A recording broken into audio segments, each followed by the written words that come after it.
বাংলাদেশে অন্তর্ভুক্ত হওয়া ছিটের বাসিন্দাদের জরুরি নাগরিক সেবা নিশ্চিতের নির্দেশ দিয়েছেন প্রধানমন্ত্রী শেখ হাসিনা।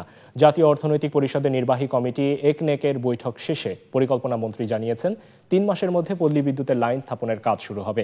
এই সময় সৌর বিদ্যুৎ সরবরাহ করা যায় কিনা তাও খতিয়ে দেখার নির্দেশ দিয়েছেন প্রধানমন্ত্রী। রিজভী নেওয়াজের রিপোর্ট। ৬৮ বছরের পরিচয়হীনতার অবসান ঘটেছে বাংলাদেশে অন্তর্ভুক্ত হওয়া ১১১টি ছিটমহলের বাসিন্দাদের। চলতি অর্থবছরের বাজেটে ছিটমহলের উন্নয়নে ২০০ কোটি টাকার বরাদ্দ দিয়েছেন অর্থমন্ত্রী।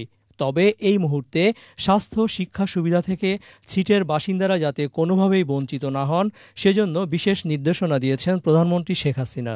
মাননীয় প্রধানমন্ত্রী আজকে তিনি আমাকে বলেছেন যে আমাদেরকে দৃষ্টি দেওয়ার জন্য আমরা অতি দ্রুত তাদের বেসিক নিড যেগুলো আছে সেগুলোর জন্য কাজ শুরু করতে পারি। রাস্তাঘাট, স্কুল এবং উপাসনালয়, পাশাপাশি কমিউনিটি ক্লিনিক এবং বিদ্যুৎ। গতকালও আমি বিদ্যুৎ আমাদের পল্লী বিদ্যুতের চেয়ারম্যান সাহেব তার সাথে আমি কথা বলেছি। তিনি আমাকে আশ্বস্ত করেছেন আগামী 3 মাসের মাঝেই সেখানে বিদ্যুৎ লাইন লাগানোর কাজ শুরু হয়ে যাবে। অর্থবছরের দ্বিতীয় একনেক বৈঠকে অনুমোদন পেয়েছে 9টি উন্নয়ন প্রকল্প।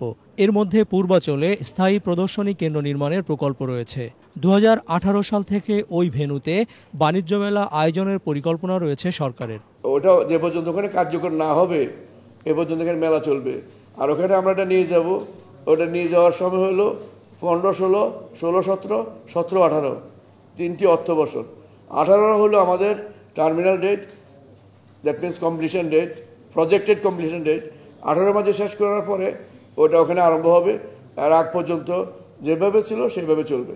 একনেক বৈঠকের পর সংবাদ সম্মেলনে জুলাই মাসের মূল্যস্ফীতির তথ্য জানিয়েছেন পরিকল্পনা মন্ত্রী। জুন মাসের চেয়ে 0.11% বেড়ে সাধারণ মূল্যস্ফীতি দাঁড়িয়েছে 6.36%। Rizvi Nawaz, Channel I, Dhaka.